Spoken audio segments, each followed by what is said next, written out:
All right, so this video is going to be teaching the community basically what Adobe After Effects can do. So Cody is going to be teaching you guys how to make these really cool videos and a step-by-step instruction. It is going to be longer. After you have already watched our first video with Adobe Premiere, that should be how to like stitch all the videos together. This is all the cool and fun stuff. So Cody's going to take it away from here. Awesome. Yeah. So where Premiere is more for editing your video together, getting the right cuts and making it look good, After Effects is for exactly what it sounds like, the effects. It can do anything from simple transitions to full-blown three-dimensionally rendered spaces with digital cameras being mapped and moved. You can go crazy with this program. I've never taken it to that place. Most of my work stays in the two-dimensional world because that's what I know and that's what I'm used to. But this is a very powerful program, and you can do a lot of things with it, from creating cool visual graphics to creating believable looking effects for movies. And who knows what you're going to use it for. As an artist jumping into a new medium and putting your art through this digital medium, hopefully you'll find some new cool ways to interact with your art form because of playing with this program. That's kind of the goal here, I guess, is to get the community working on this new platform, because right now we're all digital. And when we go back to normal events, we're going to still have a portion that stays digital. So might as well learn about it and see if it works for you in your medium. Yeah, so we're going to go ahead and get started. I'm going to share my screen here. So you should be able to see this program here now called Creative Cloud Desktop. If you want to follow along with us, you can go to Google and search After Effects Creative Cloud free trial, and you can get a 7-day trial of this program. You can do that with any of the Adobe programs. You get a 7-day free trial to play around in the program. So if you want to do that, go ahead and pause the video, go do that, download and install it, and then come back to the video. You'll want to open up this program that has all of your After Effects programs in it. You can select After Effects and then click open, and that will go ahead and spark open this loading screen and before it boots us into the program here. When it boots us into the program, it's got this little pop-up screen. You can see the program back here, but the screen pops up first. That's just so if you're working on a project that you already started, you can hit this open project button and it'll open a file manager so that you can find that old project, or you can just click new project and the screen will just disappear and it'll bump you into the program here. The very first thing you want to do is go to Save As, and that will open up your file manager, and you want to find a file location to save this in. I'm saving mine in a folder for Tainted Love here that is called Tests. And we already have one here saved called AE Test 1. I'm going to highlight this and delete it, and I'm going to call this AE Test 2. And we're going to go ahead and save our program. You definitely always want to be saving. You never want to realize that your program crashed for some reason or whatever, and then maybe your power goes out and it's something you have no control over and you lose hours worth of work. It's the worst thing that ever happens. So at least to me, it's happened to me a handful of times. It's the worst. So what you want to do is you want to go here to Edit, Preferences, and then you want to click on this here, Autosave. I think in After Effects by default it's turned on. You just need to make sure the Save Every is clicked, and then you choose by minutes how many. I do every 3 minutes. I recommend every 3 minutes, especially in After Effects, because you can get a lot of work done in 3 to 5 minutes, and you don't want to lose more than that for sure. Go ahead and click OK, and now we're set. That's going to auto save our project every 3 minutes, so we don't really have to think about it. Though I do encourage you to continue to think about it. Every time you're like, oh man, I should save, go ahead and save. Hit Control S, and that'll save your program. Or you hit File and you hit here Save, right? And it's grayed out right now because we just did a fresh save. But the second we change something, well, we don't really have anything in here to change. But if we were to change something, that would become an option again, and we can save after every move we make. Not to say you should do that. You should just, whenever you think about it, hit that Control and S button together, and that will make a fresh save of your project that you're working on. Okay. So the main things that I want to go over here is how to drop files into this program, how to create a new composition to work in, what the timeline is like working with the timeline, how to cut and fuse videos together, a couple of the effects and things that you can deal with, like the standard effects, and then I want to get a little bit into the broader effects, not really getting into the weeds of them, but just to show you what is available. And then we're going to talk a little bit about how to export the video, because that is extremely important. And also, we're going to be talking a lot about keyframes today. So just to set you up, that's a little bit about what we're going to go through, and we're going to try to go through it fast. So again, if you need to pause and, you know, in order to keep up, listen to what I say, pause, and then go through it and do it, definitely do that. I think that YouTube might offer a slowdown effect. So if we share this on YouTube, maybe you can hit that playback speed and slow it down. I know they have speed up, they might have slow down. But we're just trying to bang through this really quick and make like a basic, easy, here's how to jump in and start using and getting some sort of result out of this program. So the first thing we're going to need to do here is we're going to open up this file manager, and I'm going to go ahead and go to where my video files are, which is in Cheeky Choi. That's the name of my art collective and immersive design company, and we're going to use this Alaska BSSM footage. This is a little sneak peek of an upcoming stream, probably a stream that will have already happened by now if you're watching this at the moment. We're going to drag this. Well, I guess before we do this, let's just talk about what we're seeing here a little bit. This is where your video is going to preview when you have something in your timeline. This is your timeline down here. All of this, actually, this will be the file names and info for the timeline, and this will be the actual video files for the timeline. You'll see more of that in a second. This is your project bin. This is where you drop all of your files. And this is your effects control tab up here, and you'll see more of how that works in a second. I believe, yeah, there's some effect stuff happening over here that you can kind of see already on the side, but we're not really going to deal with that. Searching for effects is interesting, but we'll talk more about that later. So here we are back in the file folder thing. We're going to grab this Alaska footage. If you had more footage, you could highlight all the footage you want to grab. I'll probably grab some more in a second. We're just going to go ahead and drop this in there first. Boom, it says importing selected items, and there you go. You see that file, you see a little preview of it here.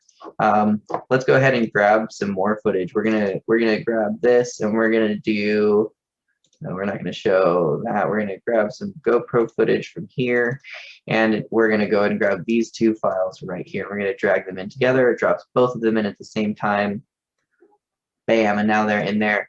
You can make bins. You can do a folder, and you can title that folder something, and you can select certain videos and keep it in that folder, and that's kind of how you can keep your stuff organized. If you're dropping a ton of video files in here, I highly suggest keeping some sort of folder hierarchy in there. I'm going to go ahead and I drag that out of this folder, so now this folder is empty, and I'm going to drag the folder to this trash can, and that's going to delete it. So now you've got some files in here. But they're just sitting up in this bin, and you can't really do anything with them. You really want to have them on a screen big so you can see them, and on the timeline so you can start actually playing with them. So what you could do is you could grab it and you could just drop it down into here and drop it. The problem is that we haven't set the parameters of the video we're doing. And you can do that in this composition settings thing. Every timeline you're playing with is kind of called a composition. So you can go to composition settings and set those settings. But we don't have a composition made right now, so it won't let us do that. How to make a new composition, obviously there's some selections here. You can click new composition, or you can click new composition from footage. New composition, I believe, is going to bring you into a screen where you select a bunch of specifics about your video footage. If you know that you're shooting for something very specific, you can plug in settings here. If you know a lot about footage and whatnot, you can plug in all that settings here. I don't imagine you will. Again, if you need to watch this tutorial, you're probably someone who is just trying to get their art into Tainted Love, and you have to deal with some video stuff. So you don't want to think about resolution or aspect ratio or frame rate or anything like that. You don't have to. We just cancel out of that. We're not dealing with that. If you hit new composition from footage, it'll open up a file manager, and we can go find that footage we wanted to use. But we already dropped our footage in, so we're going to hit cancel. How we're going to drop our footage into this timeline and create a composition with a timeline is we're actually going to go ahead and choose this Alaska footage, highlight it, and then we're going to grab it and we're going to drag it. Before we do that, I'm just going to point you where we're dragging it. We're dragging it to this little, it looks like a little piece of film with some shapes on it. And if you hover over it, it says create a new composition. Now, that's exactly what we want to do, and that's exactly what it's going to do. So if you highlight this, you drag it over, click and drag, hold it over that, you see it, the little plus sign, it turns blue, you drop it, and bam, now we're in a timeline we've got this file here that tells us what file is playing. Here it is on the timeline. We can drag through the timeline here. It's super big, so we can use our scroll wheel to pull back and zoom out, right? We're going to back up on the DJ here, and we can zoom all the way out, or we can zoom super in on the DJ. Depending on what you're doing, you might need to get really close in on those pixels. And I'm doing all of that with the scroll wheel. That is the easiest way to do that. I believe you can use this mouse or this magnifying glass tool as well. And if you hold Alt. So Cody, Yes? when you say the scroll wheel, are you like holding down control and scrolling with your mouse, or what are you doing to do I that? am just scrolling with my mouse. If you have your mouse over here in a ton of files and you use the scroll wheel, it'll scroll down the files. But if you're hovering your mouse over the video and you use your scroll wheel, it will automatically start scrolling in and out of the video. Awesome, thank you. Of course. Another way to do that, as I said, is you can click this zoom tool, or if you highlight that, you can see in parentheses, it's the Z option. So if I were to just hit Z on my keyboard, it would bring me this little magnifying glass up with the plus sign. That will zoom in. And if you hold Alt on your keyboard, it'll turn it to a negative sign, and that will zoom out. Again, that's a lot of click steps for something that I think is a lot easier just to use your scroll wheel with. But some people are going to be on laptops, and they're not going to have a scroll wheel. So again, let's see. The normal pointer here, if we hover over it, it's V. And that's pretty standard in all Adobe programs. V is going to bring you to your pointer. So if you look at my pointer here, it's the magnifying glass. I hit V. It turns it to a pointer. Now if I click and drag, I start moving video around. Right, I'm going to go ahead and click Control Z twice because Control Z is undo. That's very important. You always want to remember Control Z is undo. Yeah, if you hit Z, it'll bring you to the magnifying glass. You got to hold down Alt to come out of it. I'm not sure what it is on a Macintosh, but just try one of those. It's going to either be Control, Command, Option. It's one of those. Hold it down, and you'll see the plus sign turn to a negative sign. So if you're on a laptop or something, that's the best way to go about doing that. So we've got this footage here. It lines up. It doesn't really fit in this box, and that kind of annoys me. So I'm going to hover over in between these two screens and get these double arrows, and I'm going to drag this down a little bit. And now you can see the whole video screen here. That's just if you're really taking a look at the video screen, you want to see what it looks like. For the purpose of our tutorial, I'm actually going to drag that back up a little bit so that we can see more of the timeline. Now here's another really important part of After Effects is the spacebar. If you hold down the spacebar, again, look at my mouse here, you hold down the spacebar, it turns into this hand. Now you can also, again, select the hand up here, it's called the hand tool, or you can hit the letter H, and that will also give you the hand. But again, it's a lot easier to just stay on your pointer, and whenever you need to move something with a hand, you hold spacebar. What that'll do is it'll move your viewpoint around. If you see here, the video is still within the confines of my viewport, and I'm just moving around where like I'm looking at it. Whereas if I let go of the space bar and I'm in the pointer, or if I hit V and I switch back to the pointer, if then I click and drag, you see the edges here. Sorry, I used the space bar again. I just wanted to move so we get a better view. If you look at the edges here, and we're in the pointer now, if you click and drag, it will actually bring the video out of the viewer zone, right? And most oftentimes you don't want that, especially if you're just, well, we'll get into why you might want that later, but I'm going to hit Control Z and that's going to line it all back up again. Again, if you hold spacebar, you can move around where you're viewing the video, but it won't move the video layer itself. Now, speaking of video layers,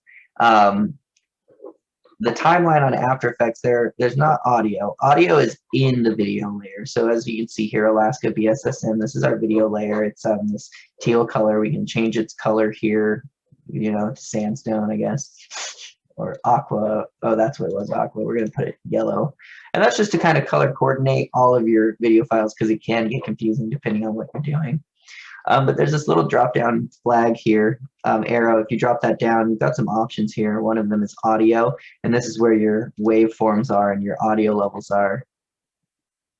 Looks like I have some problems with where my memory is being allocated again. I'm having problems with my graphics card, so that shouldn't be an issue for you. But usually you'd see your waveform here. You can control your audio levels by decibel here with the click and drag function, or you can click on it and actually type in what you want that to be at. We're going to ignore that for now because most of you are going to be doing all of your audio work in Premiere. Most of you have a lot more control over it in Premiere, unless you're trying to do sound reactive stuff, which we're not going to get into this video, but you can do sound reactive effects through After Effects using that audio tab. If that's something you're interested in, you're going to have to Google a tutorial for that, and I promise you there are a bunch out there for you to find. What we're going to focus on is the transform drop down tab. Now there are hotkeys that when you click it, it'll drop you straight down to one of these. I never learned those hotkeys. I don't know. I feel like the mouse is a little more intuitive, so that's what I'm going to stick with.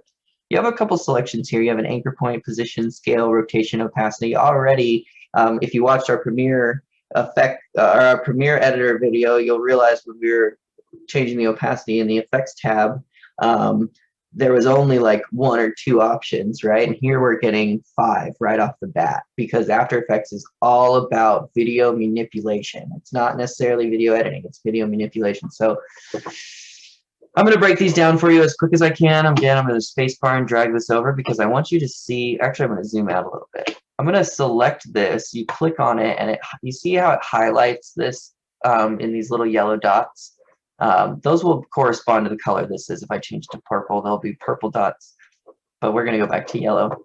If I click down here, it unselects it and it's just the video, right? But if I click here, now you've got those purple dots. The other thing you'll see here is there's this little target thing that appears in the middle of the video here. And that target is the anchor point.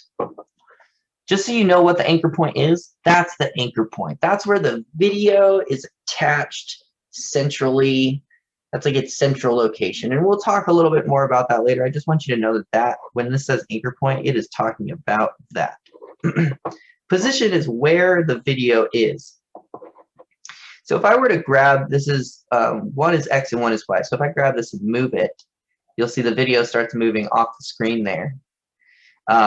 So that's how you have control of your X and Y. I'm going to Control Z to undo that. We can also do that by just grabbing the video and moving it over, and you'll see as I do that, the numbers down here actually change and correspond to that. So that's the position. One thing to pay attention to is this anchor point moves with the position, right? It stays where it's at in the video, and that's a really good thing to note, because if you were to start messing with the anchor point positions, it looks like it does the same thing. It's just moving the video around. But the difference is that that little target point right there is not moving when you change this, and we'll get to why that is actually later. You have a question? Yeah. So like when you move things around, all that black space, what happens with that? So this rectangle right here is actually what the final output is going to be. So when you render this video out and you play it through a video player, this is what you're going to see. So if we were to move this like this, right? Let's actually just do it with our mouse. If we move this like this, when we render this video out, all you're going to see is what's in this rectangle. So it's going to be half a black screen and half this video. Okay. Does that make sense? Yes. And then that's where like layering comes in, opacity. Okay, cool. Yeah. So we'll talk more about anchor points when we get into rotation here in a second. So scale is obvious. That's how, well, I guess it's obvious to me. Scale is the size of the video, and it will make things bigger or smaller depending on if you drag it. I'm going to Control Z. You can also do that by grabbing any of these square dots up here. That will also scale. And see how you can actually change. Now we make it thin, like really short and thin. Now we make it really tall and thin.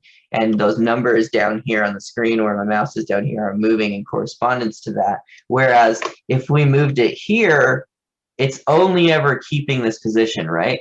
And those numbers down there by my mouse are moving in unison. The reason that is because they're locked together. Because most people want to keep aspect ratio, which means like the right size and shape of video. That's a little bit more complicated video subject, but you don't need to worry about that. If you want it to do something more like this, where it's like out of, exact shape with itself, but you want to control it by moving these numbers around, you just click this little chain link, and that unlinks them. And that way you can start doing that here with these numbers. So that just makes it easier for you to do that. I'm going to go ahead and undo. So we're back to 100, 100, and I'm going to link them back up again because I don't see a reason for us to unlink them right now.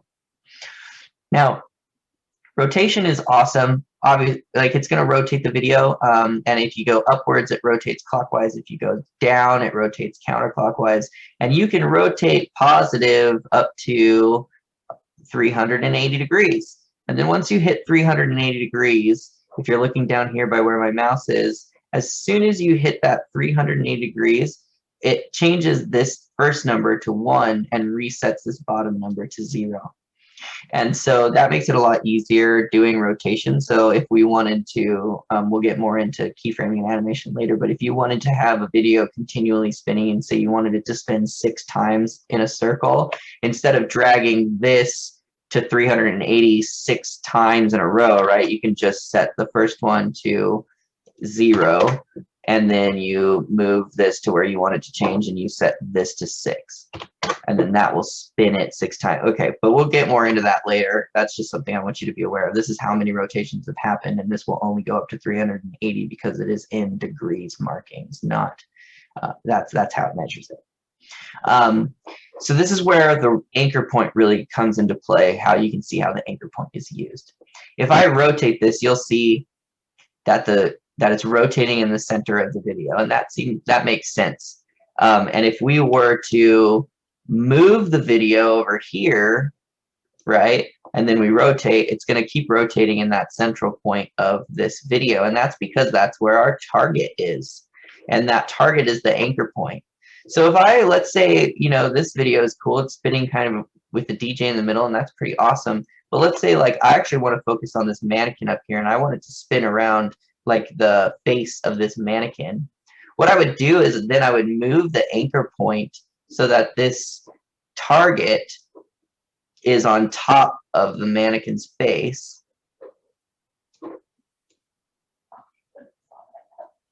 And now that's where the anchor point is. Of course, now our video is no longer in the screen where it's going to be showing. So we need to grab the video and move it back up, and that's going to change the position. I'm going to Control Z. I'm going to do that with these numbers right here.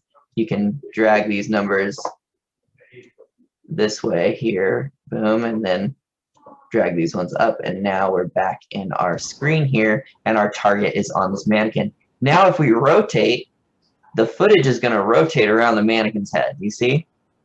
So that's kind of what the anchor point is for, is setting spots where the video, I usually use it for moments of rotation. There's a ton of other reasons for it, but rotation patterns is where I find I'm using it most often. I'm going to Control Z back to where our anchor point is now in the center of our video again, and we're lined back up on our screen.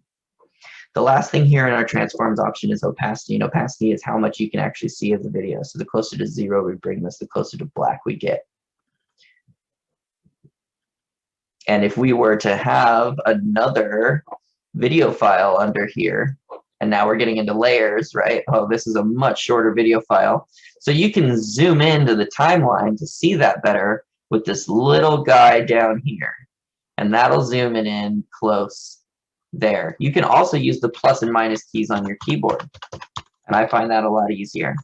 But let's go ahead and now if we've got 2 videos, but we can only see the top video. You'll only ever see the highest video unless that video has its opacity lowered. If that lowers opacity, let's say we go to 50%, now you can kind of see both videos. Because that first video is only half visible, it's showing a little bit of the video underneath it. We can take it all the way down to 0 to switch over completely to this bottom video, and then just back to 100. When you say the highest video, you mean like the one that's on top of that line there? Like if you can point it out? Yeah, so the one on top of the timeline. So Alaska is always going to show above this. Now if we were to switch them, now this one shows on top, and we would have to drop its tier down into transform and lower its opacity in order to see the DJ again. So you can drag and drop in the left bottom quadrant, and then in the right bottom quadrant, can you also drag and drop? No. So so on this side, this is going to be where you're positioning your footage. Okay. Right. So let's go ahead and swap these, and we want to start on the DJ, and we want to like hard cut into this, but we don't want to start chopping our footage up, which I'll show you how to do in a second. But we don't want to do that now. So I'm going to grab this top video, and I'm actually just going to move it over. This is like 15 seconds in. Let's zoom in. Okay, we're going to put it at like 3 seconds. And then now it'll show the DJ, and then bam, it switches over to this video because that video is on top. Now, if we wanted to make a hard cut and switch it right there, what we could do is we could put the timeline here, and we could highlight this video, right click, and I guess what is cut? I only ever cut with my keyboard. So I'm going to tell you how to do that. You hit Control-Shift-D or Command-Shift-D if you're on a Macintosh. And that will cut this video. I'm sorry, I'm not sure exactly what to actually click on the screen to make that happen. But again, the keyboard shortcut is Control-Shift-D as in dog or Command-Shift-D as in dog. I'm going to hit Control-Z, and I'm going to do that again. So Command-Shift-D. And you see how it sliced that video into 2 pieces right where my marker was? Now what you could potentially do is highlight this leftover piece, right, and move it over. And then you drag, no, this is already in place. Let's line this up with where this video ends. And then now we'll go from the DJ into this other video, and then when this other video gets towards the end, it'll drop back into this DJ footage because we lined it up over here, and that will pick up right where it left off over here. So that's another way you could do it. I'm going to go ahead and back up, so we're just back to 1 piece of footage again. Okay, so we file dropped, we made a new composition, we are learning more about the timeline, we just learned about how to cut. We're talking a little bit about hotkeys. The most used hotkey I have is that Control-Shift-D. That's going to cut your footage in half, and Control-Z, which is going to undo what you just did, and Control-S, which is going to quickly save your program where it is. So those are, I believe, those are the 3 main keyboard hotkeys that I use. And again, if you ever hear me say Control and you're on a Macintosh and I don't correct, Control and Command are irreplaceable in the Adobe software, at least for Command and Windows. I believe that's the same throughout the OSs, but I could be wrong on that. Control and Command are the same thing for you, though. When I'm talking about like Command-Shift-D or Command or Control-Shift-D or Control-S, those things, Command will be what you're looking for on the Mac. Okay, so what that leads here is now we want to start talking about keyframes. And keyframes are the core element of this program. And what I mean by a keyframe, we break down that word. Key as in essential, and frame as in literal frame of video. So if you see now our timeline is in seconds 0 to 5 to 10, right? And you'll see right here in this counter we're at 6 seconds and 23. And then it'll switch over at 60, and that's because our footage is shooting in 60 frames a second. So if we zoom all the way in, right? I'm going to grab this guy and I'm going to zoom all the way in as far as you can go. You hit the plus sign on your keyboard as much as you can. You're going to literally see this broken down into frames: 0, 1, 2, 3, 4. Right? And our footage was shot in 60 frames a second. So if we were to come over here, we'll see that 57, 58, 59, 1. And that hits our 1 second mark. And there are 60 photographs being taken every second to make this video. And so that's a frame. One of those is a frame. This is a frame. This is another frame. A frame is just one image of the video. So when I say keyframes, what I mean is the important frames, right? The essential frames.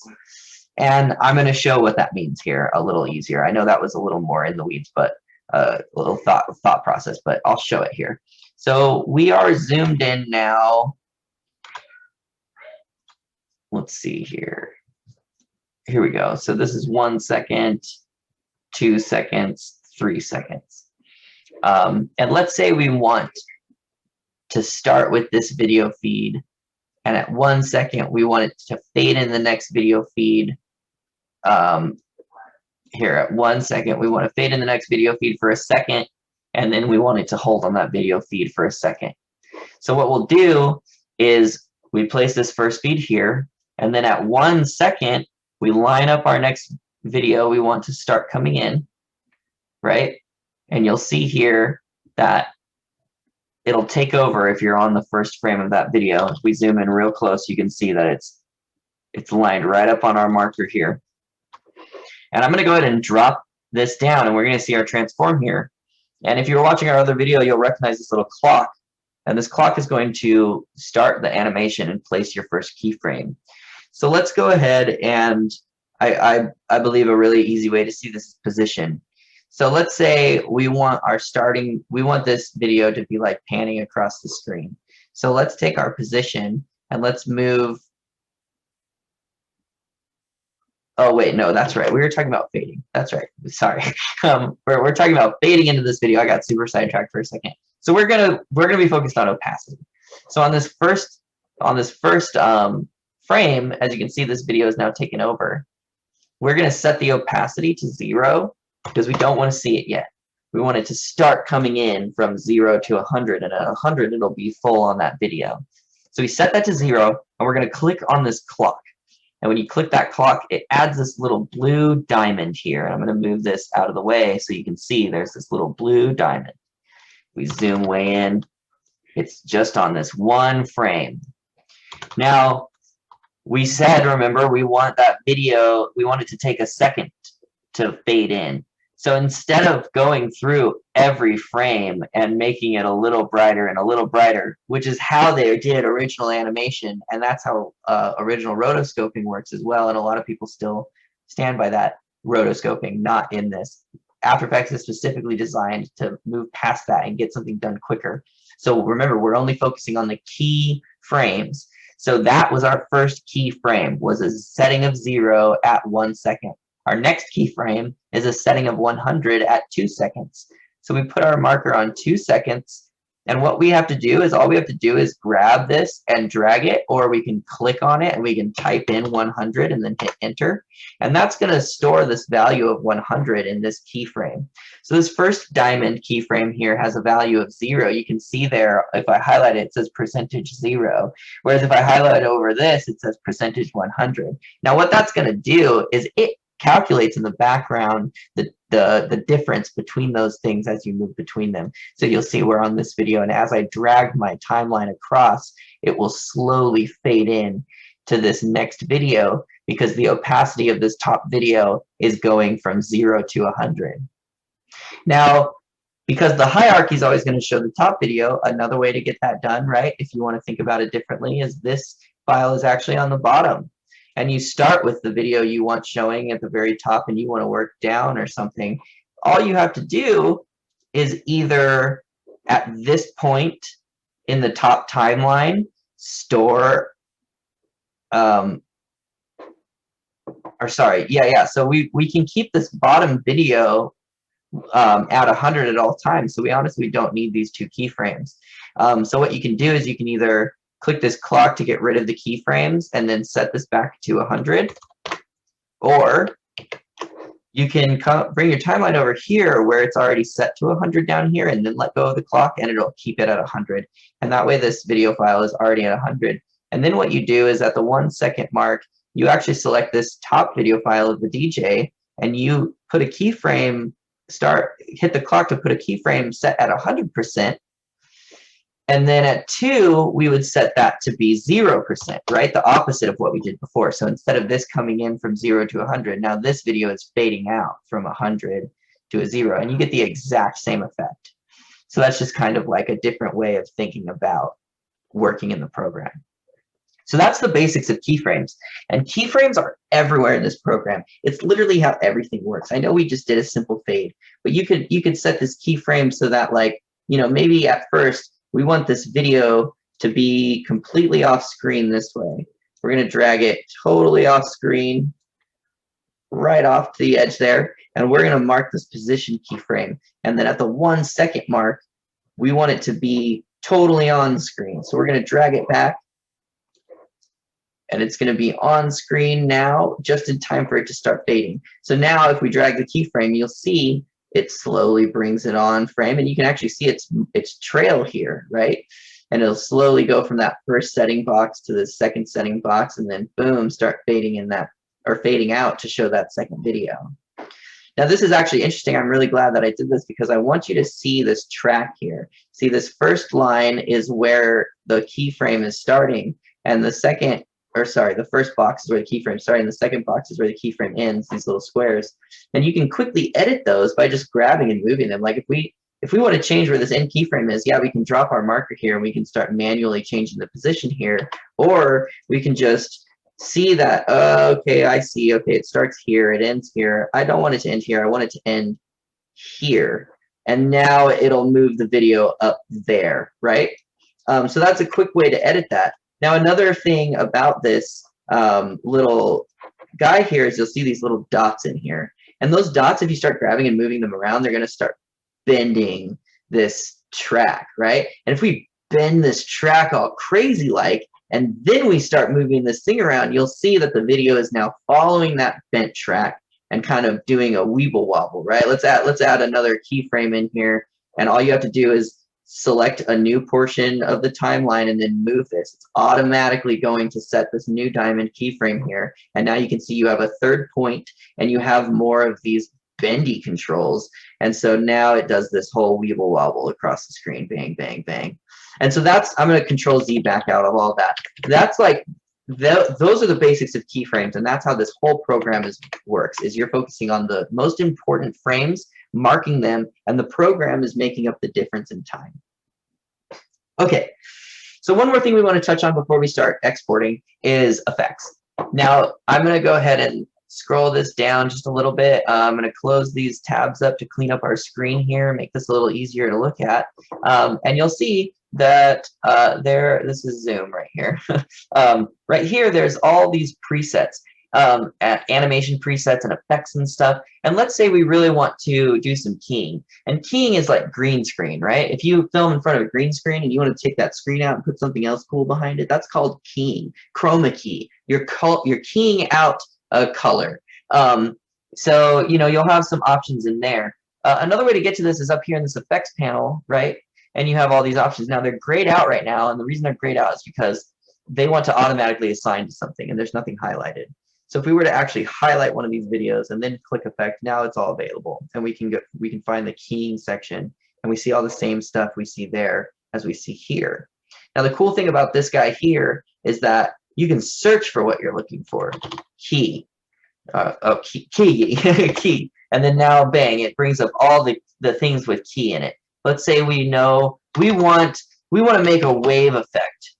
Okay, yeah, we want this DJ to wave. So I type in wave, and it's like, okay, generate. There's some audio waveforms. That's clearly not what we're talking about. Simulation wave world. I'm not sure what that is, but distortion is what I'm looking for, right? I want to distort this video, make a wave. So I'm going to grab this, and I'm going to drag it over onto this timeline. You can either drop it on it here, you can drop it on it here, or you can drop it straight on here. I try to avoid dropping it on here because if you have hold on, I'm going to let go of it here. Let's say you have this video, you know, like lower down in the screen here, and then you've got this video, and we're gonna grab this pen tool. This is pretty important to talk about, so I guess we'll actually take a second to talk about this. If you want to make masks and shape your video, I'm gonna back up here. You can use this pen tool. If you click and hold, there's some options here. There's also this rectangle tool, and you can create shapes, and this is all for masking. So if I were to select this ellipsis tool, I can click and drag and then cut the video into that shape, right?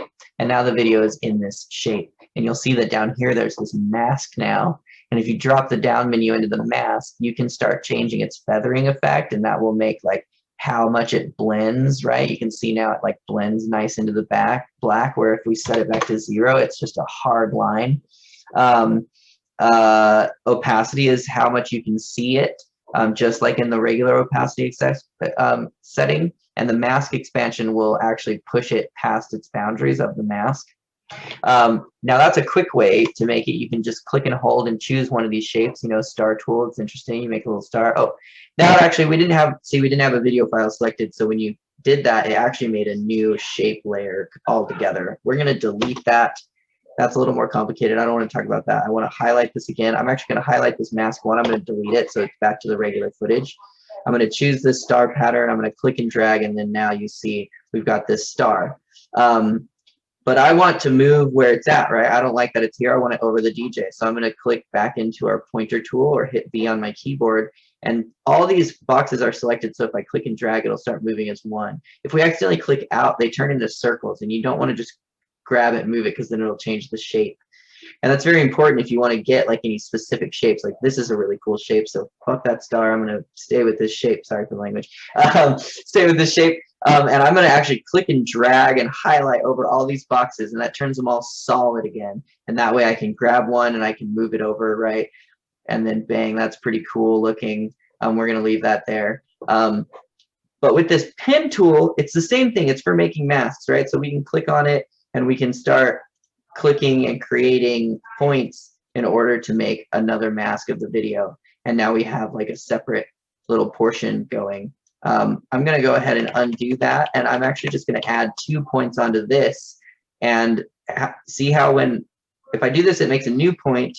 But if I hover over this line, it turns that little white box next to the pointer into a plus. And that means it's going to add a point to this. So I'm going to add a point here. I'm going to add a point here. I'm going to click V to go back into my pointer, which you can also do by selecting up here. And I'm going to grab this middle point and I'm just going to drag it up so we can see our DJ here. Now it's kind of cutting off the sides of his face. And I really would love it if this like bubbled around him.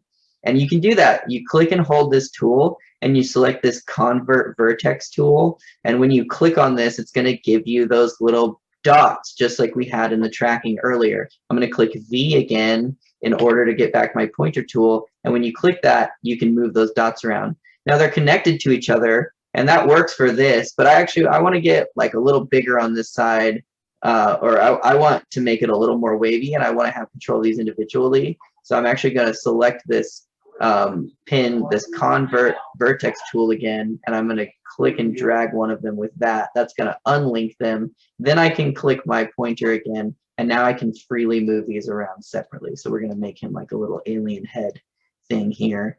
Bang. And now we've got this awesome, weird little shape that our DJ exists within, and that's because we're using masks.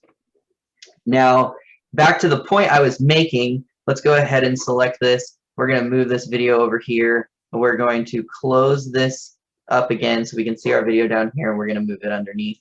Right. So now we've got this video of our DJ existing in this little spaceship pod over this like other thing, and then he fades out. Now, right, I want to make him wavy. I want to make him look wavy. That's what we were doing over here when we searched for this wave warp. Now, the reason I was saying to not rely on this drop is because if you have multiple stuff going on your screen, we only have 2 now, but you can have upwards of hundreds, right? You might not drop it on the right tile. This is going to drop it on the back video. This is going to drop it on the front video. And if you've got a lot of moving pieces that are small or whatever, that gets really confusing really fast. So what I'm going to do is I'm going to drop it straight onto this video, Alaska BSSM, because I know that's the video of this DJ, and I'm going to let go right there. Now it's going to load up here in this effects controls tab. You can click back to the project tab and see your stuff here. So it didn't disappear, but in this effects control tab, now we have control over this effect. And you'll see there's a lot of options, and we're not going to go through all these options. I just want to make a simple wave. And how I'm going to do that is I'm going to start on my first keyframe here. So I'm going to set my line here, and then I'm going to, let's see, wave, where's my, they changed this effect since I used it last. This is a more updated version of After Effects I'm used to. Usually there's like a middle, and you can choose where the middle of the wave is. I guess it doesn't matter. Let's see what's going on here. It's already got an effect going on. I'm going to zoom in here. If you see here on these candles, again, I'm holding spacebar to do that, to move our view over so we don't move our actual video like this, because that's not what we want to do. We wanted to just actually just get a better view of it, so we hold spacebar. But if I move my timeline, you'll see there's this wave effect going on. Ching, ching, ching. So we're already getting a wave. We just dropped that effect on there. And we can change the wave height to make it more extreme. We don't want it to be that extreme. We still want to see that it's a DJ, right? So we pull that back to maybe here. Wave width, yeah, let's widen up those waves so it makes it a little like thicker of an effect, I guess you could say. The direction, we'll have it going at a downward angle here. So now it's all heading from here down to here kind of thing. You see those waves heading down that way. And yeah, it'll just automatically make that wave. But let's say we want to make it a little bit more complicated. I'm going to up the wave speed just so we can see it a little better here. There we go.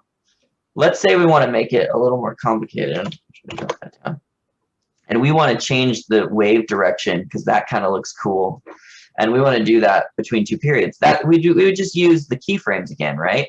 So if you click this drop-down menu down here, you'll see now there's an effects thing here because you dropped an effect in here. You drop that down. Here's your wave warp effect. You drop that down. You have all these options down here the same way you do everything else. But you also have the clocks and shit up here. And I like to use that up there.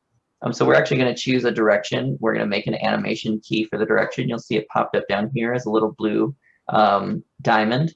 And then we're going to come like where it starts fading out to where it stops fading out. There we go, right where it's gone. And that's where we're going to make the next one. Now we can either change the direction up this way and just keep rotating it a bunch, or as you see, it's counting up a number here. This works just the same way as the rotation. This is counting in degrees. So where we started it, it was at 0 and 344. So instead of moving the second number, I'm actually just going, I'm gonna delete this keyframe because it automatically made this keyframe the second I moved it, right? So I'm gonna delete that keyframe and I'm just gonna change this number to 3 or to 2. And that means it's gonna spin this wheel around 2 full times between these two keyframes, and you can kind of see that in, I guess it's a little hard to see it, but the waves aren't just moving in one direction now. They're kind of flip-flopping all over the place. So that's a way you would do that. I guess quickly to go back to the mask thing, you can also use keyframes to animate the mask. You can animate any part of the mask. You can animate the mask feather. So say we want to go from a hard line and we want to fade into this like nice blurred line. We can do that by setting those 2 key points like I just did right there. And then it'll go from this hard line around the mask here. And that hard line will fade into this nice soft line. And we did that with keyframes. Let's say we want to change what the shape looks like. We select this mask. We make a mask path keyframe. And then that's set to that. Let's move over to this second, like, okay, let's move it over to here. And let's say we actually want, oh, they're all highlighted, so it's going to move where the whole thing is. I don't want that. I'm going to leave it be. I'm going to click outside so that it turns them into dots again. And that means I can move them individually. And we're just going to pull out the sides of this shape and make it more of like this weird winged creature, I guess, pixelated winged creature. And then if we go back to the start, it's our original shape. And as it moves forward, the edges soften up and the shape changes out. And then he ends up fading out towards the end because of all of the keyframe. And there's the wave. And that's because we've set all of these little keyframe points. And all we had to do for most of them was set 2 of them. And the program filled out all the rest. And that's what makes this program so powerful, is that you're only placing the key frames. And that's why we call them keyframes. So yeah, after that, let's say we want to render out this video and have like a finished product that we can then drop back into Premiere and like line up where we want in our video kind of thing, right? We made the effect we want. Now we want to put it back in our video in Premiere. And in order to do that, we need to export it out of this program. So I'm gonna go ahead and zoom out with my negative key here, or I guess you can use the slider to zoom out.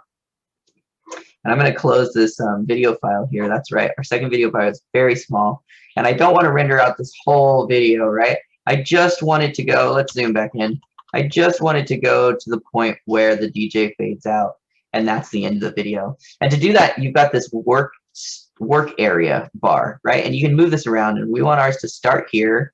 And I'm going to zoom out. Our marker stays in place as I zoom out. I zoom all the way out. And I grab the end of the bar, I'll move it back towards our marker, and then I'll zoom in, move it back towards our marker. I believe there's a hotkey that you can click that will just place it wherever your marker is, and you don't have to go through this process. I am not sure what that hotkey is. I usually just do it this way. But so now you can see that the only part of this video that's selected in that work area is this small portion. That's essential because that's what's going to get rendered out. In order to render that out, we're going to click File. Well, actually, first we're going to Control S, and that's going to save our program. We're going to click File. We're going to hover over Export, and we're going to click Add to Render Queue. And that clicks us into another little program here, or another little window here. I'm going to go ahead and drag this up so you can see it a little better. And when you're editing, you see this is all really crisp, high quality footage. And let's say you're running on a laptop that maybe can't run that, and it's really buggy and it's really slow. Then you want to take this full and you want to turn it to half or third or quarter, and that's going to turn the active render lower quality. You see now it's all like fuzzy and whatnot, and that will be easier on your computer while you're actively working. But you don't want to render that out, right? So I'm going to click back into our render queue down here. I clicked into our project, the Alaska BSSM project here, and now I can click back into our render queue. I'm going to move this up. In order to not render it out at that, since I have it set to recorder quality, this output module is set here to lossless, and that's what that means. That means that, or sorry, no, that's not the right one. The best settings. Best settings is set so that the resolution is full, and it's set to 1920 by 1080 because that's the footage that we originally dropped in, and it matched all of our footage settings. So that's good. That's always set to the best settings, and that's so you don't have to worry about switching from a quarter to full before you render out. You don't have to deal with that. It'll just change it here. Now we want to click this lossless setting, and usually you want to just render your After Effects stuff out because generally you're using After Effects for like a small transition, right? So you're just using that small portion, and you cut out that footage, you bring it in After Effects, you make the transition, you render out that little bit, then you bring that back into Premiere and you line that up with your video in Premiere, and now your transition effect is in Premiere, and then like you'll render your final video out in Premiere. And if you watch that video, I suggested rendering out in H.264, which is an MP4. When I'm rendering out this stuff, you usually want to do it lossless. So I'm just rendering out AVIs. This does make pretty large files. So if you're in a crunch and you need something a little smaller, you can choose MP3 or not MP3. Oh wow, they don't have H.264 as an option anymore. Interesting. Well, then I'm not familiar with which of these you would use. So I would just stick to the AVI. The video format, I just leave all this usually. I mean, you can go into format options and you can choose like a specific video codec that you want to put it in if you know about that kind of thing. But I think most people who are watching this video don't, and I honestly don't usually deal with that either, unless I know I need to resize it to something. We want all of your videos in 720 or 1080.